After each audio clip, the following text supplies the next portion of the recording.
Oi, gente, bem-vindos a esse vídeo complementar da sexta aula da primeira turma do nível 1 da formação de instrutores de Mindset Funcional. E lembrando que todos esses vídeos que são feitos especialmente para formação, como esse aqui, não são para serem divulgados, compartilhados, mostrados para ninguém que não esteja também fazendo a formação.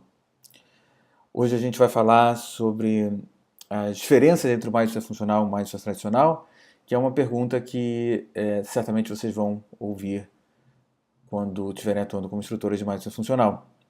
E para isso a gente vai introduzir uma visão crítica do Mindfulness para entender quais são os gaps que o Mindset Tradicional deixa na visão do Mindset Funcional e como que o Mindset Funcional procura preencher esses gaps, esses espaços. E vamos, então, para o primeiro slide, falar do que é Mindfulness. E a gente aqui está na sexta aula e está fazendo essa pergunta. A gente vai usar uma definição que vocês já viram várias vezes na iniciação, em modos de aprofundamento. Essa é a definição que a gente usa no Mindfulness Funcional. E é a habilidade de permanecer presente na nossa experiência, sem tentar fugir nem brigar com ela, em prol do nosso bem-estar de longo prazo e daqueles com quem a gente se importa. E eu vou usar essa definição para explicar de uma forma não muito distante daquilo que vocês já viram na iniciação, sobre as três ondas do Mindfulness, para depois a gente entrar na parte das diferenças e das críticas de uma maneira diferente. Então, isso talvez sejam, esses próximos slides falando das três ondas, talvez seja uma pequena revisão, mas é importante a gente lembrar disso, passar por isso para a gente seguir adiante. Lembrando que essa metáfora de três ondas para falar do histórico do Mindfulness no Ocidente é só uma metáfora didática, não é que aconteceu nada exatamente com três ondas separadas, mas ajudam a gente a compreender esse processo. E também a ideia de ondas para passar aquela ideia de uma pedra cai no lago e forma círculos concêntricos como ondas, né? Mas ao contrário do lago, os círculos das ondas posteriores aqui são os maiores, ou seja, a segunda onda é um círculo que inclui tudo da primeira, e a terceira onda é um círculo que inclui todo o círculo da segunda onda e tudo aquilo que está na primeira onda também. Essa é a ideia que a gente quer passar nessa metáfora. E a primeira onda, a gente costuma colocar ela nascendo quando o termo mindfulness passa a ter essa conotação que a gente dá hoje para ele, para o grande público, pelo menos para mais pessoas, que é provavelmente quando Jon Kabat-Zinn batizou o programa de 8 semanas que ele criou e estava experimentando no Hospital Universitário de Massachusetts, onde ele trabalhava, de programa de redução de estresse baseado em mindfulness. Esse termo já existia ligado à meditação, porque era uma tradução de um termo de Pali, de uma língua onde as escrituras budistas são mais antigas, são escritos, e ele escolheu esse termo para batizar. Ele começou a então ganhar essa conotação, ganhar essa projeção. E nesse primeiro momento, nesse período que a gente está chamando de primeira onda, e que é algo ainda muito presente hoje, a ênfase está nessa frase aqui que está no slide, né? Observar sem julgar.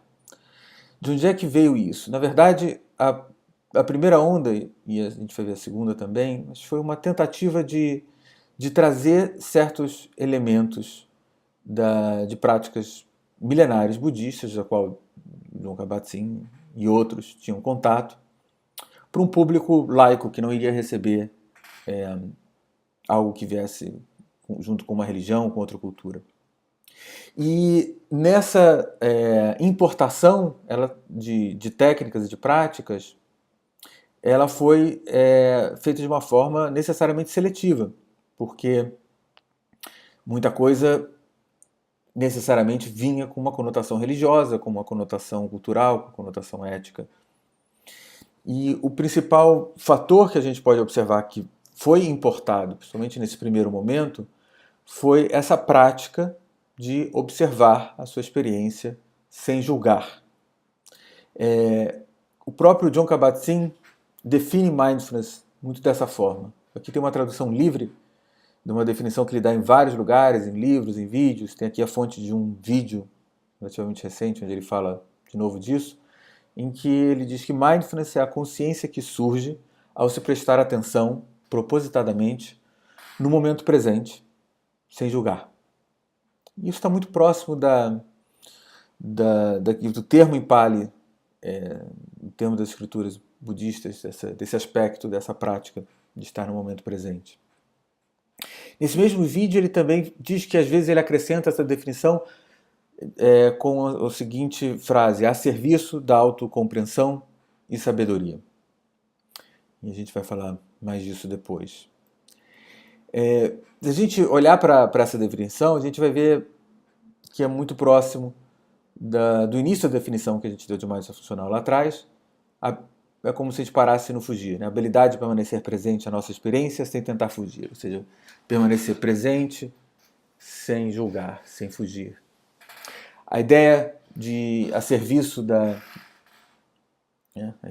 autocompreensão e sabedoria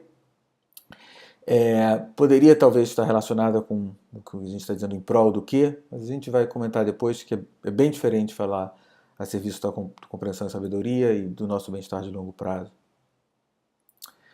Acontece que tem a segunda onda. O que eu estou chamando de segunda onda? Nada do que pertence à segunda onda foi realmente criado depois. Na verdade, já as pessoas e os ensinamentos e as práticas relacionadas à segunda onda já estavam ali há tanto tempo quanto a primeira onda, na verdade muito antes do Jon Kabat-Zinn ter criado o programa dele de redução de estresse. Já tinham outras práticas que buscavam trazer esses aspectos para o Ocidente, principalmente para os Estados Unidos, ali onde uma parte disso estava acontecendo. Mas em algum momento, nos últimos cerca de 20 anos atrás, começou a se dar muito mais ênfase a esse aspecto de autoacolhimento, de self-compassion da segunda onda. E isso começou a ganhar tanto peso na disseminação, nos treinamentos de mindfulness, quanto esse aspecto do observar sem julgar. E por isso que a gente fala então de uma segunda onda. E onde a gente pode olhar qual a crítica que a segunda onda talvez esteja fazendo e, portanto, vindo com a sua contribuição para sanar algum gap na primeira onda. E uma forma de olhar para isso, como eu falo na iniciação, é que quando a gente simplesmente joga esse observar sem julgar, é o que a gente tem que fazer, que vai ser melhor, vai trazer mais saúde, vai trazer mais paz, vai trazer mais autoconhecimento. Ainda assim, a gente está falando, faça isso, observe sem julgar. E para nós ocidentais, principalmente, nós facilmente tomamos qualquer exortação desse tipo como mais uma briga que a gente tem que ganhar, como mais uma guerra que a gente tem que vencer. E até mesmo observar sem julgar, se deixado por si próprio, pode ser e facilmente é interpretado como não posso julgar de jeito nenhum. Olha só minha mente, você está julgando de novo. Que mente horrorosa é essa que está julgando de novo? Ou seja, a gente passa até a julgar sobre estar julgando. E passa a brigar com a gente mesmo para estar meditando. E, obviamente, esse nunca foi a intenção na primeira onda, de ninguém que estava treinando a primeira onda. É muito pelo contrário, tinha uma compreensão muito clara de que não é essa a postura diante da experiência. Mas até a gente ter essa emergência das práticas da segunda onda, esse aspecto não era olhado com tanta ênfase, não era treinado tão explicitamente. Então, esse movimento que a gente chama de segunda onda foi um reconhecimento de que é preciso se treinar de uma forma muito direta essa postura compassiva, gentil, acolhedora diante da nossa experiência. Não só observe sem julgar, mas observe sem julgar e se abrace também, permite se acolher de uma maneira gentil. E vamos treinar isso de uma forma explícita. Por exemplo, a meditação Loving Kindness, a meditação da bondade amorosa, é algo que já se praticava, mas passou a se praticar muito mais e passou a ser uma parte muito mais importante dos treinamentos de mindfulness que já existia, e muitos treinamentos novos de mindfulness explicitamente passaram a ter um foco até na autocompaixão, no autoacolhimento. Que esse autocompaixão, autoacolhimento foi o tema de uma aula recente nossa também, então eu não estou me expandindo aqui muito sobre o que isso significa. A gente acabou de ter a aula passada, a quinta aula foi só sobre isso.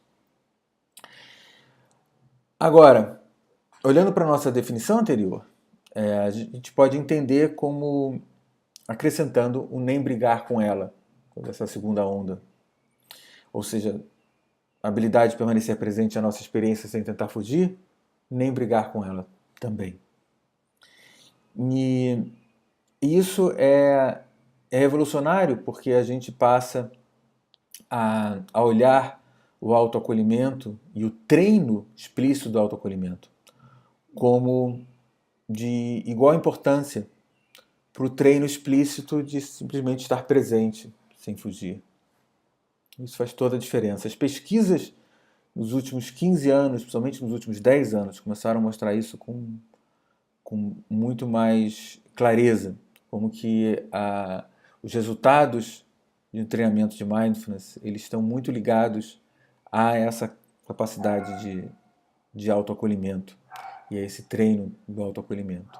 Então todo aquele potencial do mindfulness ele realmente pode ser colhido quando necessariamente a gente trazendo essa outra dimensão também. Agora, o que a gente pode ir além? O que o mindfulness funcional enxerga como gaps, como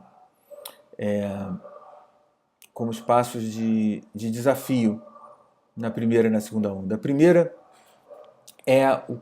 tá ligado a esse termo de contexto, né? Os contextos onde são treinados a habilidade de mindfulness e até a habilidade de autogentileza também. Eu conto na iniciação, na verdade eu tenho introduzido isso mais recentemente, então não sei quantos de vocês viram na iniciação que vocês foram, mas eu conto sobre esse experimento que é interessante e pode dar uma luz sobre esse assunto. Ele é de 1975, o primeiro paper sobre isso, já foi replicado várias vezes, tem meta-análise, é um fenômeno muito robusto. Mas esse primeiro experimento de 75, eles fizeram com mergulhadores e pediram para esses mergulhadores aprender uma determinada habilidade quando estavam na praia e uma outra habilidade quando estavam no fundo do mar. E aí depois testaram as duas habilidades nesses dois contextos diferentes. E o que se observou é que aquilo que eles aprenderam na praia, eles tinham muito mais acesso a essa habilidade quando estavam na praia do que estavam no fundo do mar.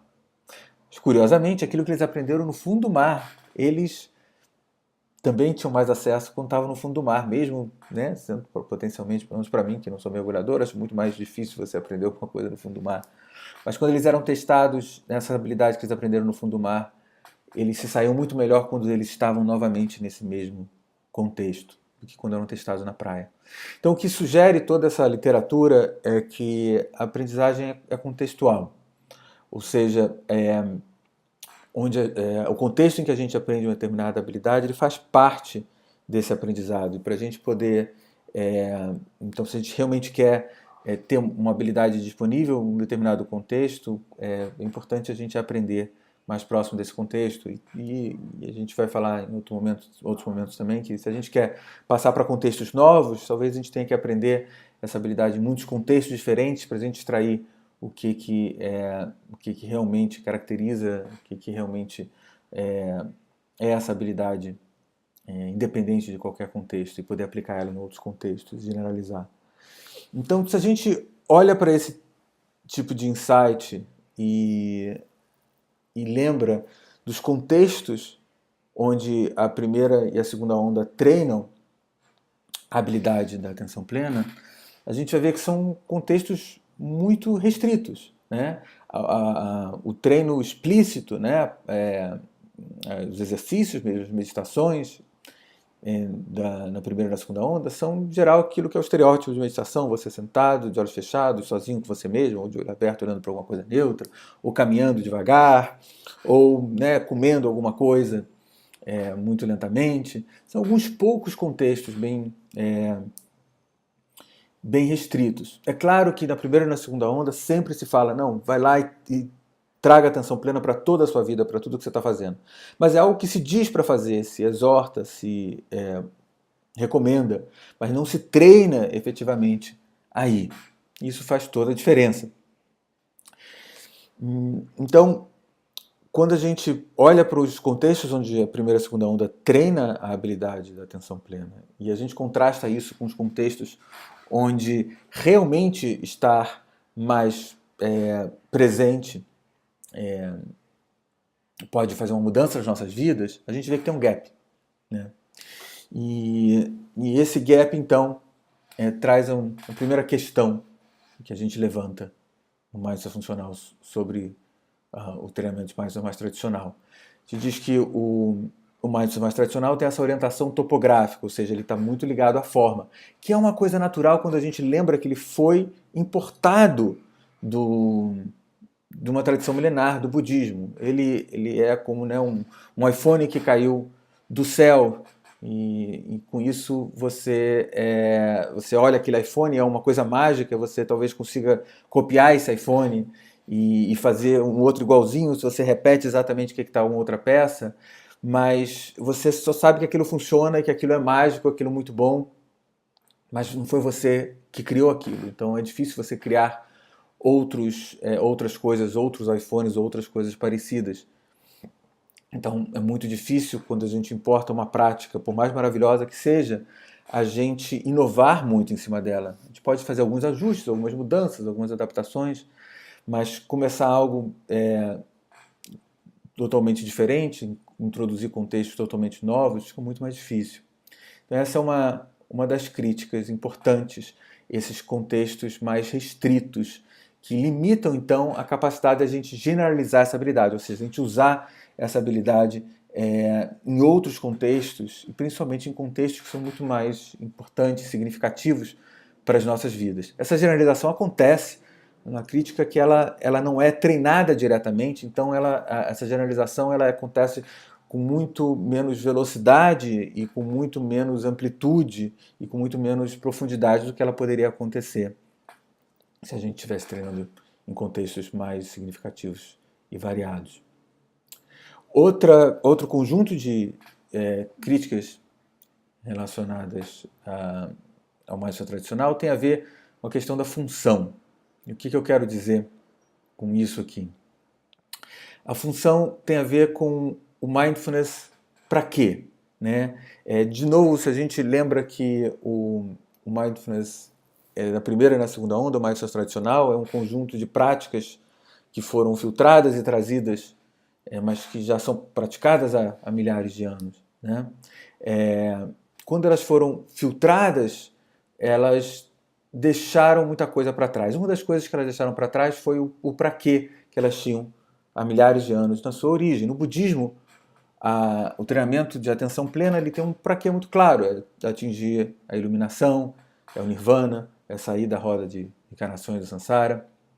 Isso não tem sentido trazer para o Ocidente, não tem sentido quando você está querendo criar uma prática laica. Mas fica faltando, então, esse para quê. Ele não veio na leva do que foi importado, ele foi filtrado, foi deixado lá atrás. E aí, quando a gente tem uma ferramenta e a gente não tem claro para que ela é, a gente sabe não só essa ferramenta é muito boa e a ferramenta passa a ser boa em si mesmo, a gente pode acabar usando ela para muitas coisas diferentes. E essa falta de clareza em relação à função é que dá origem a essas outras críticas aqui. Então, uma ferramenta, digamos, um martelo, ele pode ser usado para você bater num parafuso, num prego, mas ele pode ser usado como uma arma também.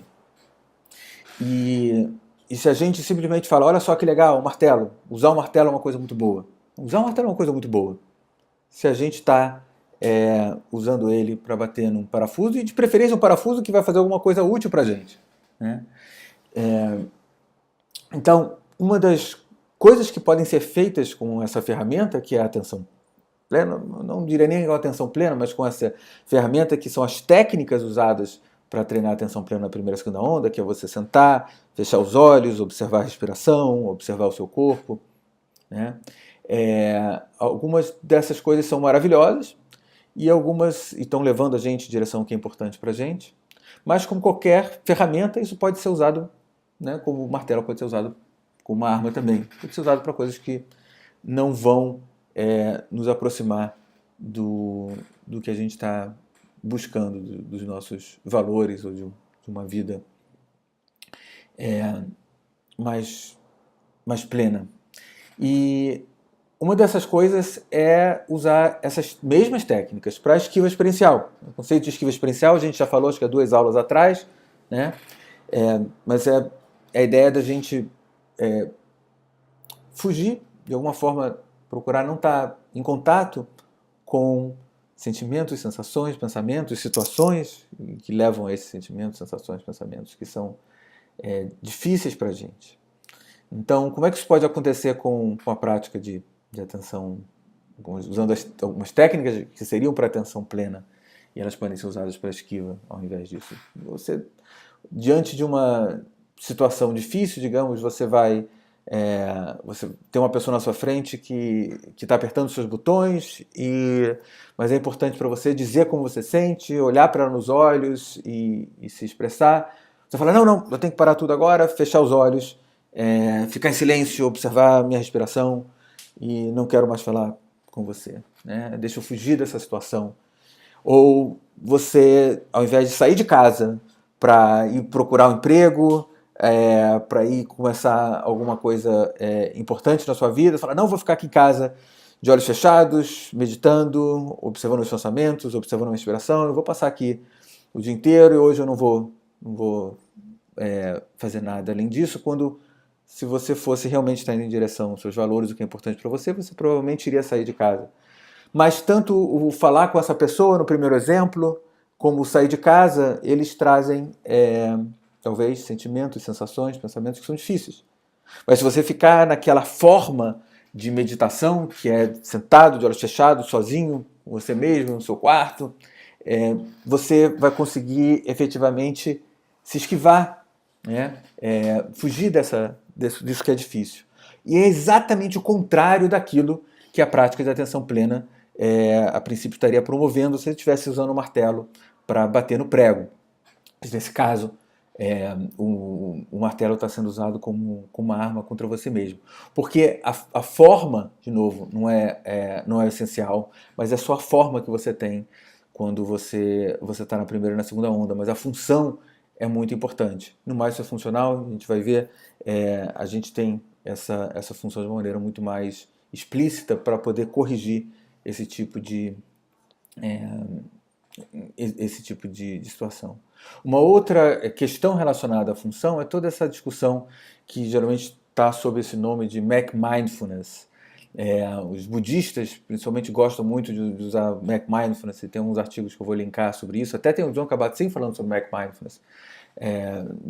Certamente ele consegue entender essas críticas e certamente a intenção dele não é cair nisso, mas é muito difícil quando você só tem a base da primeira e da segunda onda, você só tem a base de uma tradição milenária e você está tentando copiar isso e adaptar, ao invés de ter a base como a gente tem no Mindset Funcional, da ciência, da ciência contextual do comportamento. É muito difícil você efetivamente dar conta dessa crítica. E o Mac Mindfulness tem a ver com a ausência do aspecto ético que existe nas tradições ancestrais do Mindfulness, que certamente existe no budismo, mas que não está presente, que não foi trazido nessa importação do Mindfulness para o Ocidente. Alguns exemplos que vocês provavelmente me viram falando na iniciação. Então, primeiro, o uso pelos exércitos, as Forças Armadas de vários países do mundo, do mindfulness para atiradores de elite não tremerem a mão quando vão atirar e tem um risco de ter um efeito, um dano colateral, como eles chamam, talvez matar, quem sabe, uma criança inocente. Mas se você observar os seus pensamentos, se você estiver simplesmente presente, sem julgar os seus sentimentos, a sua mão vai continuar ali, sem tremer. Você vai poder atirar. Um outro exemplo é como algumas empresas, não, certamente não todas, mas algumas empresas utilizam mindfulness como uma forma de meramente aumentar a produtividade dos seus colaboradores, apesar de eles estarem num ambiente que não seria o melhor para eles. Como, por exemplo, ensinando eles a observarem os seus pensamentos de crítica, estarem simplesmente presentes à sua insatisfação com o seu trabalho e ainda assim simplesmente ficar ali. E isso só pode ser compreendido como algo que a gente não quer se a gente sabe o que a gente quer e o que a gente não quer, se a gente tem claro os nossos valores. E nessa importação do mindfulness para o Ocidente, os valores ficaram para trás, porque eram valores muito ligados à religião e à cultura. E esse trabalho com valores e com, portanto, a função, o para quê desse comportamento, dessa habilidade do mindfulness, é algo que é bastante explorado e é uma parte integrante tanto de FAP como de ACT, da ciência contextual do comportamento. Quando a gente vê o Jon Kabat-Zinn mesmo falando que essa habilidade está a serviço da autocompreensão e sabedoria, provavelmente é um passo na direção certa, mas o que tem se provado na prática é que isso não tem sido suficiente simplesmente falar disso. É necessário um trabalho explícito em relação a esses valores, a essa direção, a esse movimento ético. Da mesma maneira que só falar na primeira onda sobre aceitar-se e acolher-se não era suficiente, a gente precisou da segunda onda trazer muito mais ênfase a se treinar e fazer meditações que a gente praticasse o autoacolhimento de uma forma muito, muito direta. De qualquer maneira, essa adição ao que o mindfulness está a serviço é muito bem-vinda na definição do Jon Kabat-Zinn, e ela tem muito a ver com como a gente termina também de construir a nossa definição do mindfulness funcional, olhando para a função. De maneira que a gente fala em prol do nosso bem-estar de longo prazo e daqueles com que a gente se importa. Eu acho a gente vai ver depois como que isso na verdade abrange uma gama muito grande de valores possíveis aí dentro, mas também exclui muita coisa. Eu acho que essa definição consegue abranger tudo o que precisa e excluir tudo aquilo que a gente gostaria que não tivesse parte dela. Tem uma outra maneira de olhar para essa falta de trabalho explícito com valores ou de entender a função da habilidade de mindfulness, esse mindfulness quando, e que é uma manifestação dessa falta ética na nossa vida pessoal, e que eu vejo que é uma questão muito frequente em várias pessoas que estão meditando e praticando o mindfulness tradicional. Mas quando exatamente é para eu estar presente? Eu devo estar presente o tempo todo? Porque, de novo, se a gente está falando só o martelo é bom, eu falo, não, o bom não é o martelo, o bom é que você pode pregar os seus quadros na parede com ele. O martelo é só a ferramenta.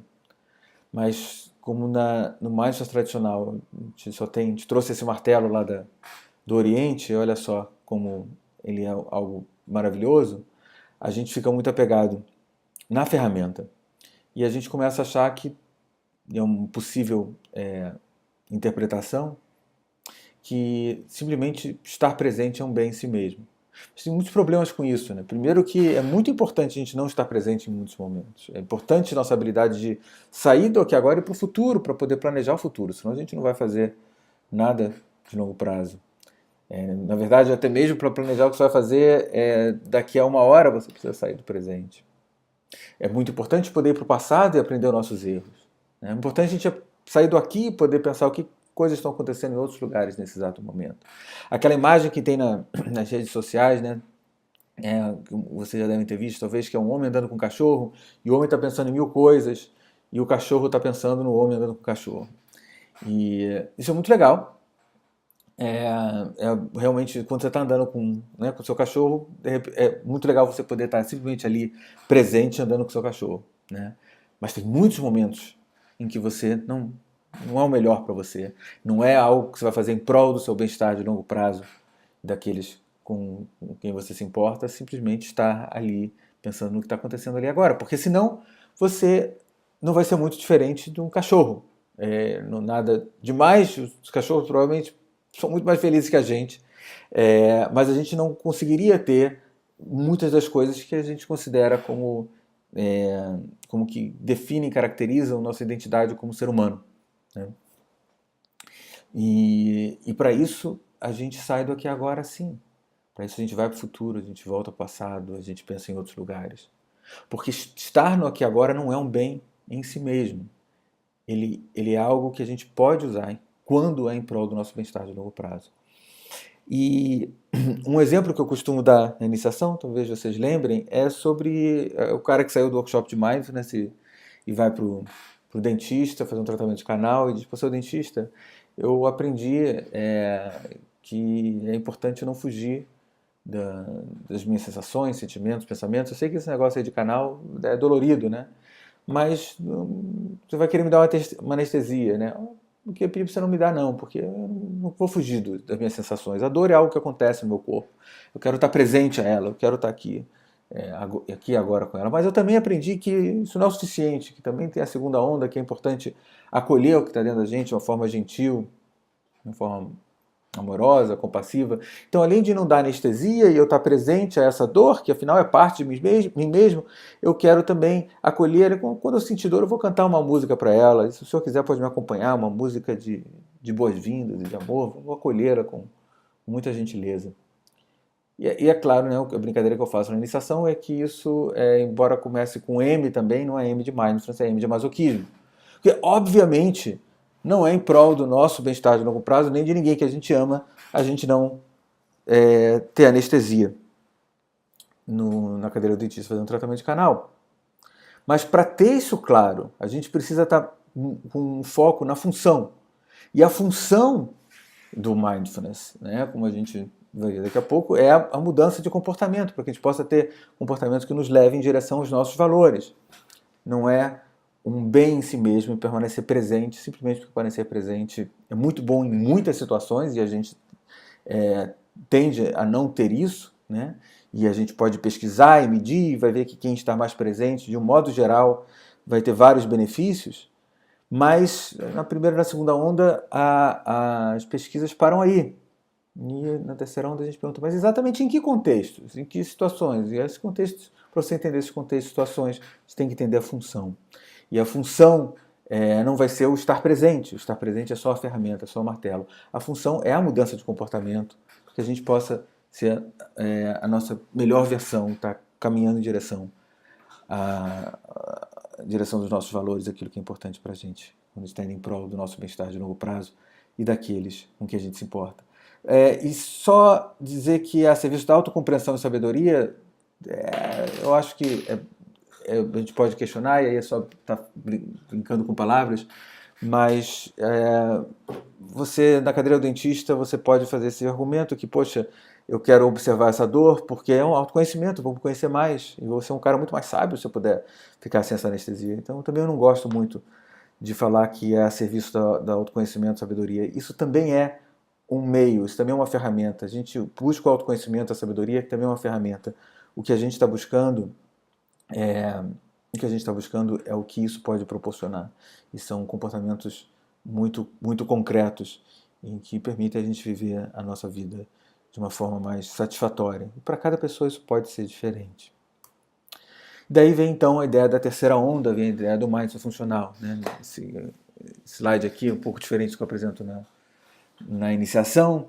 Né? Eu falo Buda encontra Skinner. Né? E também, né, o Steve Hayes, a Mavis Sai, o Bob Kohlenberg, são, como a gente vem estudando, né, são o Hayes ligado à ACT, a Mavis e o Bob, os criadores da FAP. E então, o que é esse mindfulness de terceira geração? E aqui eu uso a terceira geração para fazer até uma analogia com as terapias de terceira geração, que são chamadas as terapias baseadas em mindfulness e aceitação, como a terapia de aceitação e compromisso, ACT, como psicoterapia analítica funcional, FAP, são. Né? Então, é por isso também que a gente fala de terceira onda, que a gente fala de terceira geração no mindfulness, porque a gente está fazendo uma analogia, uma linkagem com essas que são as bases do mindfulness funcional. Então, como é que o mindfulness de terceira geração, como o mindfulness funcional dá conta desses gaps que a gente identifica de forma crítica no mindfulness tradicional? Bem, em relação ao contexto, a limitação de contextos, a topografia rígida, aquela primeira questão que a gente trouxe, obviamente, vocês já conhecem o mindfulness funcional bastante para saber que a gente está treinando a atenção plena com muitos contextos diferentes, né? E o termo técnico para o que a gente está fazendo é esse MT, ou Multiple Exemplar Training, o treino com múltiplos exemplares. E quando a gente treina em outros contextos, primeiro, no próprio contexto a gente está treinando, e no mindfulness funcional a gente já treina em contexto interpessoal, como aquele experimento do mergulhador, né? Naquele próprio contexto a gente já vai ter a habilidade, obviamente, muito mais acessível para a gente nesses contextos interpessoais, mas só pelo fato de ser também muitos contextos diferentes, incluindo aqueles mais significativos e de vários outros, a gente consegue abstrair esse comportamento que a gente chama esse operante de ordem superior, esse comportamento que é a própria essência da atenção plena e, portanto, aplicar esse comportamento em qualquer outro contexto, até em contextos que a gente nunca se deparou antes. Então, a ideia é que quando a gente, por exemplo, aprende o que é a cor vermelha, né? Se a gente só aprende o que é a cor vermelha olhando uma bola de futebol vermelha, sei lá, bola de futebol vermelha, e a gente não vai saber se o vermelho é o fato de ser uma bola de futebol ou se o vermelho é a cor. A gente só falou vermelho quando estava olhando uma bola de futebol vermelha. Mas aí, de repente, a gente aprende com várias bolas diferentes, de basquete, de tênis, etc. E fala vermelho, aprendendo, poxa, tudo isso é vermelho. A gente vai achar bem, de repente, com o vermelho são bolas, né? A gente vai interpretar isso de alguma forma como bolas vermelhas.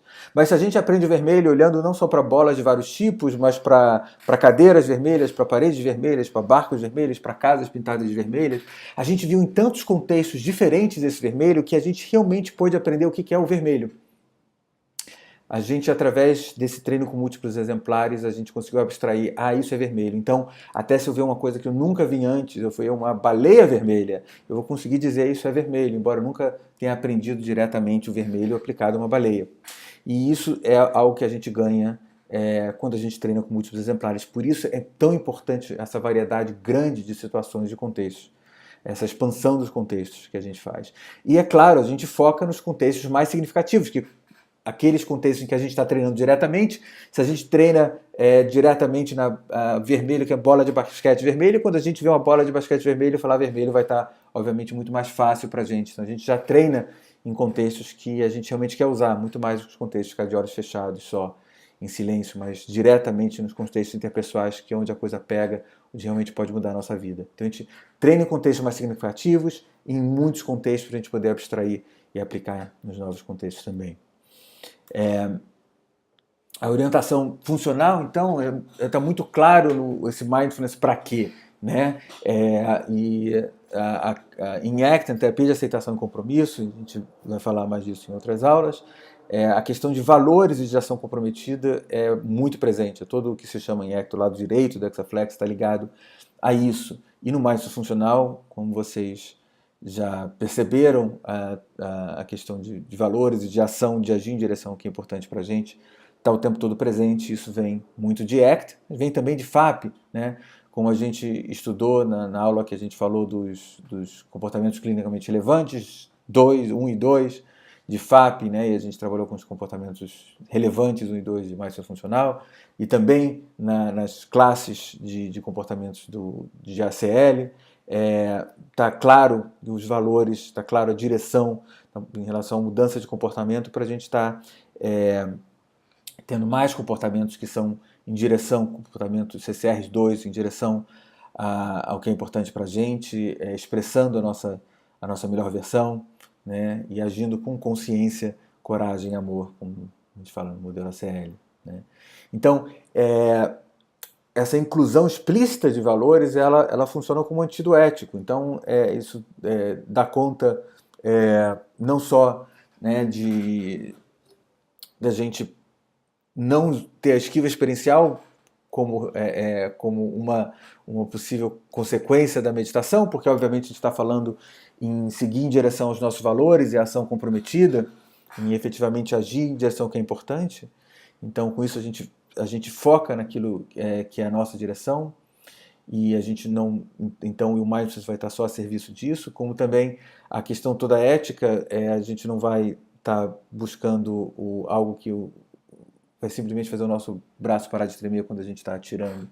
A gente vai, naquele momento, o nosso valor é realmente a vida humana, aquilo que tem mais a ver, o comportamento que tem mais a ver para a gente usar mais a atenção plena para aquele atirador. Talvez seja, ao invés de observar os seus pensamentos, que eu posso matar alguém inocente por engano, mas deixa mesmo assim eu seguir aqui, vai ficar claro que tem outro comportamento que está indo muito mais em direção aos seus valores, se os seus valores forem efetivamente esses, né, da vida humana, seu bem-estar de longo prazo, o bem-estar daqueles com quem você se importa, e a gente, como vocês sabem, a gente trabalha em aumentar o círculo daqueles que a gente se importa, para incluir outros mais distantes da gente. Para esse atirador, nesse momento, ele vai usar a atenção plena também, para observar pensamentos e sentimentos em frente. Mas o comportamento, o CR2 para ele naquele momento, talvez seja ir falar com o superior dele: olha, eu não vou fazer isso, eu não vou atirar, porque para mim isso é importante. E aí que pensamentos e sentimentos ele vai estar observando? Ele vai estar observando o pensamento: caramba, eu vou para a corte marcial. E os sentimentos que ele vai estar observando talvez seja um medo enorme relacionado a isso. Ele continua usando a atenção plena para observar sentimentos e pensamentos, mas o comportamento dele é outro. Porque você pode ter tanto um comportamento como o outro. Você pode ter o comportamento de atirar e usar a atenção plena para atirar nesse momento. Você pode ter o comportamento de falar com o seu superior que você não vai atirar, mesmo que você vá para a corte marcial, e pode usar a atenção plena para isso. Mas como é que você escolhe qual? Você escolhe baseado nos seus valores, mas para isso você tem que explicitamente estar dando conta dos valores. Não é só uma ferramenta. A ferramenta vai servir para atirar e a ferramenta vai servir para você dizer que não vai atirar para a corte marcial. Para onde você aponta a sua ferramenta? O que você faz com ela? É para isso que a gente fala do mais para quê? Para isso que a ACT está falando de valores, ação comprometida, e a gente está falando de CCR2. Né? E obviamente na cadeira do dentista você não vai ver sentido em pedir para ele não te dar anestesia, você vai mais querer estar tranquilo ali e poder seguir em direção ao que é importante para você. Então, tem esse trecho de um livro de FAP que foi muita inspiração para a gente estar. Você sabe, FAP é uma das duas grandes influências do Mindfulness Funcional, provavelmente até mais do que ACT. Eu diria que a gente tem FAP e depois a gente tem ACT. Então, eles têm esse trecho, né, falando sobre uma visão funcional de Mindfulness. Daí que veio a ideia até do Mindfulness Funcional. E aqui está falando: usar uma definição funcional de Mindfulness pode ajudar a reduzir a confusão considerável na literatura de Mindfulness que resulta da falha em distinguir técnicas específicas de um processo psicológico. Eles estavam falando isso já no livro de 2008, mas essa crítica vem até de antes disso. Eu vou só lembrar aqui então, a gente está redefinindo a palavra meditação para ser ligada à função e não à forma, lembrando dessa história dos monges fumantes que eu conto na iniciação. Então, se você não lembrar disso, pergunta no Mattermost se alguém vai lembrar da história, senão eu mesmo escrevo ali. E finalmente, de novo daquele mesmo livro de FAP de 2008, tem uma definição funcional que é muito boa, é mais técnica do que a definição que a gente usa no mais funcional, é até melhor por ser mais técnica, muito mais precisa, mas por ser mais técnica eu não costumo usar, certamente eu não uso na iniciação, não costumo usar para um público mais iniciante. E aqui, então, eles falam que mindfulness é a consciência de si que ajuda o cliente a permanecer na presença de estímulos aversivos, tais como pensamentos negativos, sentimentos, eventos, que tipicamente evocam repertórios de esquiva. Por sua vez, isso, né, esse permanecer, promove uma oportunidade para comportamentos novos e mais adaptativos emergirem, serem reforçados. A gente vai falar mais disso em outras aulas e esmiuçar um pouco mais essa definição, mas está aqui já como para a gente começar a ficar sensibilizado a essa forma de falar também. Então, esse livro, esse aqui, está nas referências, e eu falei demais nessa aula, espero que tenha sido interessante para vocês, e eu vou aguardar para ouvir muito os seus comentários e as suas reflexões no Mattermost sobre o que a gente conversou aqui.